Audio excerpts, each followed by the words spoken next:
If you had the choice of being the boss or being the one bossed, which one would you choose? Well, most all of us would say, well, I'd rather be the boss. But being the boss comes with a higher responsibility and higher accountability. You see, God expects you to be a good boss, which is to be a godly boss. Now, according to Ephesians 6, there are 5 aspects of being a godly boss. First is to lead those under you out of reverence and obedience to God, who's your heavenly boss. You see, you may be the boss of bosses, but even you have a heavenly boss above you. Second is to lead those under you with a sincere heart.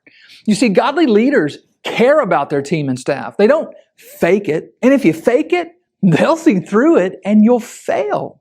Third is to realize that God will reward you for doing good. You see, being a boss sometimes is not only a thankless job, but also a stressful and lonely job. However, those who are godly, they live for the greater reward from above. Fourth is to lead without coercion. A boss that has to lead by threats will not lead far.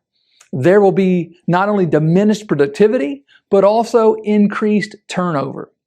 And fifth and finally is to lead with a mindset that you aren't better than those that you're leading. Scripture here says that God favors neither the boss nor the one being bossed. He shows no partiality or see one as more important than the other.